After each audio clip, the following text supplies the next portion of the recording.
Hi guys and welcome back to my channel once again. So आज की video का जो हमारा टॉपिक होने वाला है वो है capital budgeting decisions.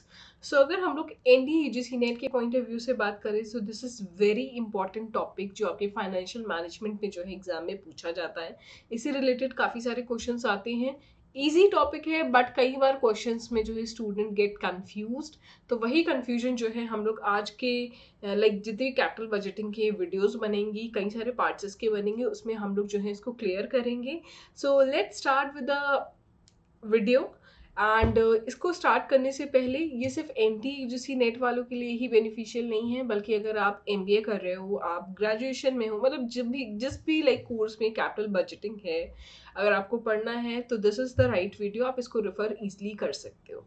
So let's proceed. सो सबसे पहले हम लोग स्टार्ट करते हैं इसके इंट्रोडक्टरी पार्ट की, which is capital budgeting decision. Exactly ये है क्या?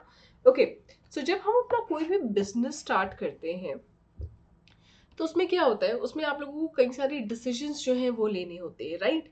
तो ये कैपिटल बजटिंग डिसीजन क्या है? हमने अपना पैसा लगा दिया, ठीक है, बिजनेस में, लेकिन हम अपना पैसा कहाँ लगाएं, पैसा कहाँ से एक्वायर करें, काफ़ी सारी चीज़ें आ जाती हैं इसमें कैपिटल बजटिंग डिसीजन में। आपने कहीं से भी पैसा अरेंज किया, अब आपके पास किसी भी बिजनेस में कई सारे ऑप्शंस होते हैं कि हम वो पैसा जो है अपना इन्वेस्ट कहाँ करें, राइट? तो वो डिसीजन मेकिंग में हमें हेल्प कौन करता है, यही हमारा चैप्टर। So let's start. सबसे पहले हम लोग नेचर ऑफ इन्वेस्टमेंट डिसीजंस की बात करते हैं। इन्वेस्टमेंट डिसीजन में फर्म में क्या क्या आता है? इन्वेस्टमेंट डिसीजन अगर आप फर्म के लिए लेते हो तो उसको आप बोलते हो कैपिटल बजटिंग, या फिर आप कैपिटल एक्सपेंडिचर डिसीजन भी बोल सकते हो। मतलब कि हमारे पास जो भी कैपिटल है हमारी बिजनेस में लगाने के लिए, वो हम कहाँ लगाएं और कितना लगाएं, राइट?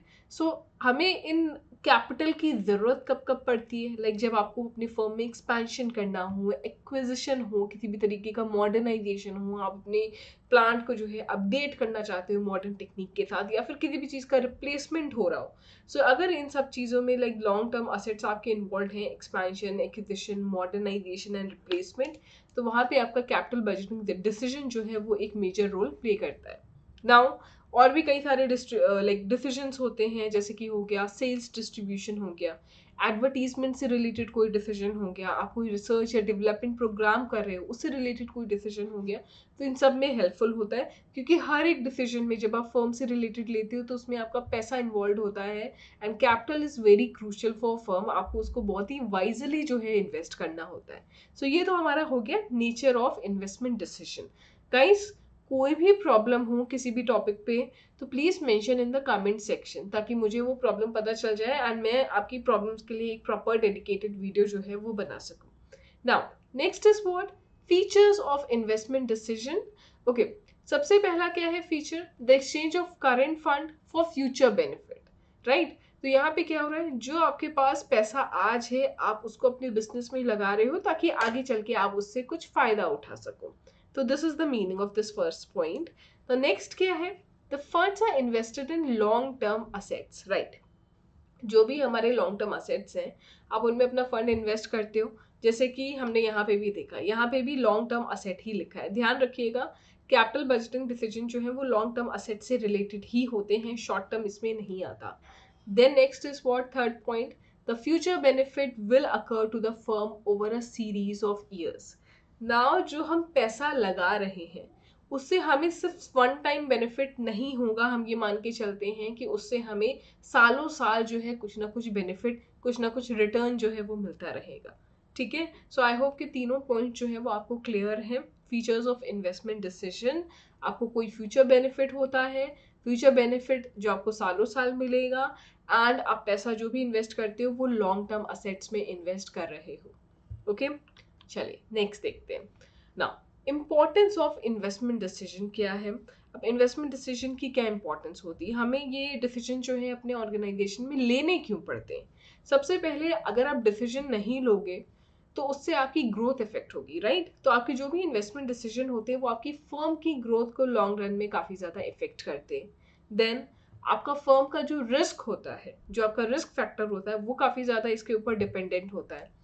देन क्या होता है? They involve commitment of large amount of fund. Obviously हम जो इन्वेस्टमेंट डिसीजन है उसमें क्या हो रहा है, हमारा पैसा इन्वॉल्व है, राइट? तो आप इसको वाइसली लोगे या नहीं लोगे, तभी इसकी इंपॉर्टेंस है। ऐसा नहीं है कि 1-2 रुपए लग रहा है बस आपने ऐसे ही कोई भी डिसीजन ले लिया। नो, ह्यूज अमाउंट है, करोड़ में होता है, लैक्स में होता है, तो उसके लिए आपको वाइसली डिसीजन लेना है, इसलिए इसकी एक इम्पॉर्टेंस होती है। इसीलिए लाइक प्रॉपर एक डेडिकेटेड चैप्टर है इसके ऊपर। Then irreversible. इरिवर्सिबल का मतलब क्या है भाई? एक बार आपने मान लेते हैं अपने बिजनेस में 1 लाख रुपए लगाया, अब आप 2 दिन बाद या फिर आप 2 महीने बाद या 2 साल बाद आप ये नहीं कह सकते कि चलो भाई अपना पैसा निकाल लेते। नहीं, एक बार आपका पैसा मार्केट में पहुंच गया, आपका पैसा वहीं के वहीं फंस गया, राइट? ऐसा नहीं होता कि आप उसको रिवर्स कर लोगे। ये कोई चीज नहीं है कि हमने खरीदी 2 दिन बाद दुकानदार को लौटा दी कि नहीं भाई मेरा पैसा वापस कर दो, वो भी आपका पैसा जल्दी वापस नहीं करने वाला। तो दिस इज इरिवर्सिबल, इसलिए आपको डिसीजन जो है वो बहुत सोच समझ के लेना होता है। अगर आप नहीं लोगे एंड अगर आप सोचोगे कि अगर आप उसको लाइक कैसे भी रिवर्स करने की कोशिश करोगे, तो obviously you have to suffer like loss. थोड़ा बहुत होगा लेकिन लॉस होगा। आप ये नहीं एक्सपेक्ट कर सकते कि जितना आपने बिजनेस में लगाया था आपका 2 दिन बाद उसको बंद कर दो उतना ही आपको वापस मिल जाएगा। Then they are among the most difficult decisions to make. Yes, जैसे कि मैंने बोला, जब आप अपना बिजनेस स्टार्ट करते हो तो you have lot of options. आपके पास मान लेते हैं 5 ऑप्शंस हैं अवेलेबल, 5 ऑल्टरनेटिव्स हैं जहाँ पे आप अपना पैसा इन्वेस्ट कर सकते हो। अब वो 5 में कौन सा बेस्ट है, क्योंकि ये फ्यूचर की बात है तो उसको प्रेजेंट में उसके ऊपर डिसीजन लेना इट्स क्वाइट टिपिकल थिंग। तो आपको डिसीजन जो है इसमें बहुत ही वाइजली लेना होता है। तो this is obviously one of the most difficult decision. I hope कि इम्पोर्टेंस ऑफ इन्वेस्टमेंट डिसीजन जो है वो क्लियर होगा। Now types of investment decision क्या होता है? Okay, types of investment decision ये हम लोग ने पीछे भी पढ़ा है। अगर हम ये 1 क्लासिफिकेशन की बात करें स्टार्टिंग में, सबसे पहला क्या है? Expansion of existing business. आपका चलता चलाया बिजनेस है, अच्छा काम कर रहा है, आप चाहते हो कि भाई आप इसको आगे बढ़ाओ, तो आप उसमें पैसा लगाते हो। Then expansion of new business. आप खाली बैठे हो, आपने सोचा कि क्यों ना हम एक नया बिजनेस खोलें, या फिर आपके ऑलरेडी बिजनेस रन कर रहे हैं साइड बाय साइड, आपको किसी और लाइक लाइन में भी अपना बिजनेस खोलना है तो वो आप कर सकते हो, right? Then replacement and modernisation. तो लाइक मार्केट में कोई न्यू टेक्नोलॉजी आ गई है, कोई नया तरीका आ गया है, या फिर XYZ कुछ भी मॉडर्नाइज हो रहा है, तो उसके लिए आपको इन्वेस्टमेंट डिसीजन लेना होता है ना। ये तो एक तरीके की क्लासिफिकेशन हो गए। अब इन्वेस्टमेंट डिसीजन की कुछ और क्लासिफिकेशंस होते हैं, like mutually exclusive investment, independent investment and contingent investment. ना ये 3 तो बड़े आसानी से सबको समझ में आ गए होंगे, बट ये तीनों को समझना जो है इट्स क्वाइट मतलब ऐसे डिफिकल्ट नहीं है। बट हाँ, ये ऐसी चीज़ें शायद आप एक बार पढ़ो और उसको भूल जाओ, बट अगर आप इसको ध्यान से समझोगे तो बिलीव मी आप इसको कभी भी दोबारा नहीं भूलने वाले। आपको समझना ध्यान से यहाँ पे।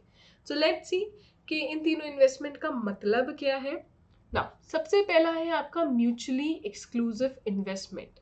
यहाँ पे क्या होता है? म्यूचुअली एक्सक्लूसिव इन्वेस्टमेंट जो होते हैं वो एक दूसरे के साथ compete करते हैं। मतलब अगर आप एक टाइम पे एक इन्वेस्टमेंट जो है वो उठा रहे हो तो आपको बाकी सबको निग्लेक्ट करना होगा, एक्सक्लूड करना होगा, ठीक है? लाइक अगर हम बोले लाइक यहाँ पे एग्जाम्पल लिखा है, either use a more labor intensive semi automatic machine or employ a more capital intensive highly automatic machine for production, right? तो प्रोडक्शन के लिए आप क्या कर सकते हो? या तो उसको मशीन्स के थ्रू करा सकते हो या फिर उसको आप मैनुअली लेबर के थ्रू करा सकते हो। So you have to choose between the two. आप ये नहीं कर सकते कि आप दोनों का इन्वॉल्वमेंट रखो, राइट? सो म्यूचुअली एक्सक्लूसिव इन्वेस्टमेंट क्या होते हैं भाई? आपने अगर एक को सेलेक्ट किया तो बाकी ऑटोमेटिकली एक्सक्लूड हो जाएंगे, रिजेक्ट हो जाएंगे। आप साथ साथ दोनों चीजों को लेके नहीं चल सकते। Next is what? Independent investment. यहाँ पे क्या होता है भाई? जैसे कि म्यूचुअली एक्सक्लूसिव में क्या था? दे compete with each other, right? क्योंकि आप एक टाइम पे एक ही को ले सकते हो। Independent investment do not compete with each other, मतलब इनका एक दूसरे के ऊपर कोई भी एज सच कोई इफेक्ट नहीं पड़ता है, ठीक है? आप एक टाइम पे दोनों को ले सकते हो। लाइक एग्जाम्पल यहाँ पे क्या है? A heavy engineering company may be considering expansion of its plant capacity to manufacture additional excavators and addition of new production facility to manufacture a new product, right? तो यहाँ पे क्या है? मान लेते हैं आपको कोई 2 अलग अलग टाइप के प्रोडक्ट जो है वो मैन्युफैक्चर करने हैं, तो आप वो दोनों साथ में लेके चल सकते हो। एक का डिसीजन की वजह से दूसरे के डिसीजन पे कोई इफेक्ट नहीं पड़ता, राइट? बट ऑब्वियसली उसमें भी एक चीज़ है कि आप दोनों चीज़ें एक साथ लेके कब चलोगे, जब उसमें आपको कुछ प्रॉफिटेबिलिटी दिख रही होगी एंड आपके पास जब फंड्स अवेलेबल होंगे। भाई दो चीज़ें अगर आपको साथ में करनी है तो आपके पास अच्छा खासा कैपिटल भी जो है अरेंज्ड होना चाहिए। अगर वो है then you can go with independent investment, right. The next is what, contingent investment. ये हमारे डिपेंडेंट प्रोजेक्ट्स होते हैं अगर हम बात करें तो।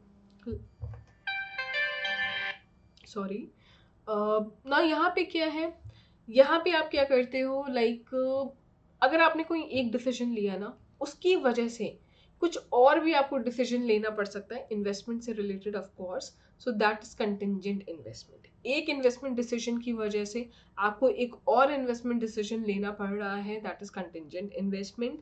लाइक यहाँ पे मैं अगर एग्जाम्पल लूँ, जैसे कि आप जो है किसी रिमोट एरिया में, मान लेते किसी गांव में जाके जो है एक प्लांट सेटअप कर रहे हो, राइट नाउ। एक गांव में, एक बहुत ही इंटीरियर एरिया में अगर आप जा रहे हो तो यू नीड लेबर ऑल्सो, आपको वर्कर्स चाहिए, आपको मैनेजमेंट का पूरा स्टाफ चाहिए। अब वो आपके पास क्यों आएगा इतनी रिमोट एरिया में काम करने के लिए? आपको कुछ और फैसिलिटीज भी उनके लिए डेवलप करनी होंगी, तभी कोई आपके यहाँ आके काम करेगा, राइट। तो आपने अगर एक फैक्ट्री सेटअप करी है किसी बैकवर्ड एरिया में, so you have to make sure कि आप घर का रहने का भी इंतजाम करो, रोड्स भी प्रॉपर होनी चाहिए, हॉस्पिटल्स होने चाहिए, जो वर्कर्स एम्प्लॉयज हैं उनके लिए स्कूल्स होने चाहिए, राइट। तभी तो लोग अट्रैक्ट होंगे कि हाँ भाई वो आपके यहाँ आके आपकी फैक्ट्री में आके काम करें, है ना। तो दिस इज कंटिंजेंट इन्वेस्टमेंट। मतलब आपको जो है सेटअप करना था एक प्लांट, लेकिन उसके साथ ही साथ आपको बाकी जो एम्यूनिटीज़ हैं वो भी सेटअप करनी पड़ेंगी।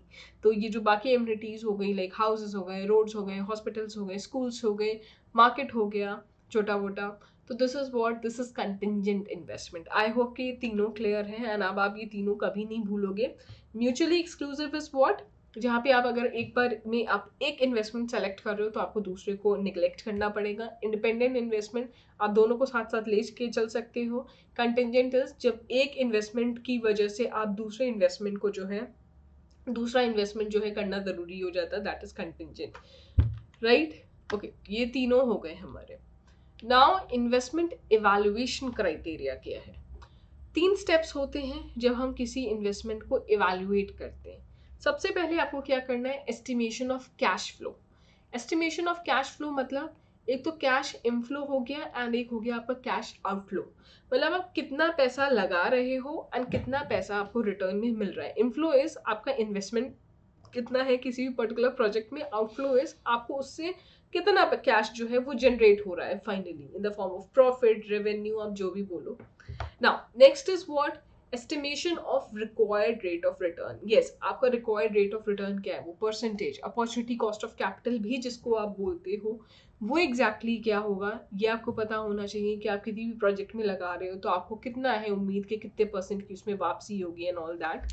Then application of a decision rule for making the choice, right. अब आपके पास जैसे कि कई सारे ऑल्टरनेटिव्स हैं कि भाई हमारे पास ये 5 प्रोजेक्ट्स हैं, हम किसी एक में पैसा लगा सकते हैं, तो उसके डिसीजन के लिए आप कौन सा रूल जो है वो ऑप्ट करोगे। जैसे कि आगे चल के हम लोग कैपिटल बजटिंग टेक्निक्स कई सारी पढ़ेंगे, तो आप कौन सी टेक्निक यूज करोगे अपना डिसीजन लेने के लिए, राइट। अपना चॉइस जो है वो फाइनल करने के लिए कि आप फाइनली कौन से प्रोजेक्ट में जो है अपना पैसा लगाने के लिए इच्छुक हो। सो ये हमारे स्टेप्स होते हैं जो कि किसी भी इन्वेस्टमेंट को इवैल्यूएट करने के लिए काम आते हैं। नाउ इन्वेस्टमेंट डिसीजन रूल क्या है? सबसे पहला है it should maximise the share holders wealth, right. आप डिसीजन ऐसे ही तो लोगे जिससे आपकी वेल्थ बढ़े, आपकी कमाई बढ़े, आपकी कंपनी की वैल्यू बढ़े, ना कि आप ऐसा लोगे, मतलब यहाँ पे तो बेसिकली शेयर होल्डर्स की वेल्थ की बात हो रही है।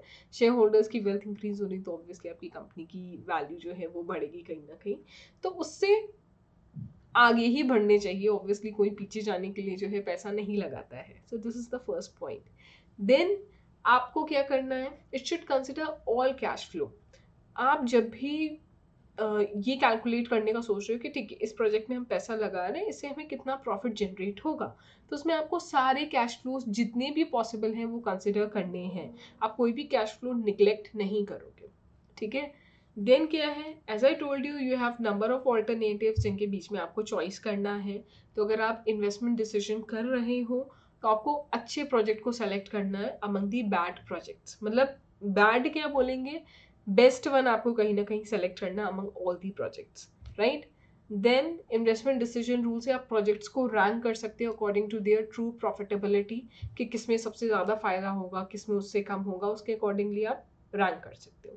देन नेक्स्ट क्या है, आप ये रिकोगनाइज करते हो कि मतलब आपको ये रूल एक ये भी है कि कैश फ्लो जो है वो जिस प्रोजेक्ट में ज़्यादा हो रहा है वो आप कंसिडर करोगे, right. Excuse me. Bigger cash flows are preferable to smaller ones and early cash flow are preferable to later one. समझे? तो जिस प्रोजेक्ट में ज़्यादा फायदा हो रहा है आप वो सेलेक्ट कर लोगे, और जिस प्रोजेक्ट में पहले फायदा हो रहा है, मतलब मान लेते हैं एक दो प्रोजेक्ट है हमारे पास, एक प्रोजेक्ट ऐसा है जिसमें हमें प्रॉफिट 2 साल बाद आना शुरू होगा, एक प्रोजेक्ट ऐसा है जिसमें प्रॉफिट 1 साल बाद आना शुरू होगा, तो ऑब्वियसली वो आप 1 साल बाद वाले को जो है सेलेक्ट करोगे।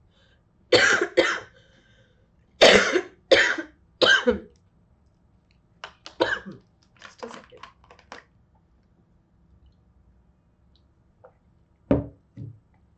The next is what आपको म्यूचुअली एक्सक्लूसिव प्रोजेक्ट्स के बीच में हेल्प सेलेक्ट करने में हेल्प करता है। Then it should be a criteria which is applicable to any conceivable investment project independent of others. So these are the points, ये हमारे कुछ investment decision rule हैं। I hope ये सारे points clear होंगे। Now moving on to the like introductory part हमारा ख़त्म, अब हमारा main part जो है वो यहाँ से start हो रहा है। इंट्रोडक्टरी पार्ट से भी क्वेश्चंस बन सकते हैं एग्जाम में, ये मत सोचना कि अरे ये तो इंट्रोडक्टरी, इससे क्या, जब तक हमारा बेस स्ट्रांग नहीं होगा ना तब तक आगे का वैसे भी कुछ नहीं समझ में आने वाला है। फाइनेंस में इजी क्वेश्चंस भी बनते हैं, डिफिकल्ट भी बनते हैं, easy are from introductory part only, तो वो बेस जो है वो आपका अच्छे से क्लियर होना चाहिए ना। इवैल्यूएशन क्राइटेरिया क्या है, discounted cash flow criteria and non discounted cash flow. Okay, so आज के इस वीडियो के लिए इतना ही है ना। ये जो अलग अलग हमारे इवैल्यूएशन क्राइटेरिया है ये मैं अलग एक वीडियो बनाऊंगी, 2 वीडियोस बनाऊंगी, जिसमें एक में डिस्काउंटेड एक में non discounted cash flow criteria पढ़ेंगे। फिलहाल ये वीडियो इसी के साथ एंड करेंगे गाइस। अगर आपको वीडियो पसंद आती है तो प्लीज़ चैनल को सब्सक्राइब करना, वीडियो को लाइक करना है, अपने फ्रेंड्स के साथ शेयर करना जो है वो मत भूलिएगा। And let me know in the comment section अगर आपको कोई और भी टॉपिक पढ़ना हो, ठीक है। तो capital structure total like 3 to 4 videos में डिवाइडेड होगा, just make sure, sorry capital budgeting, just make sure कि आप सारी वीडियोस को देख लो ताकि आपका ये part from NTA UGC net point of view cover हो जाए। Thank you so much for watching.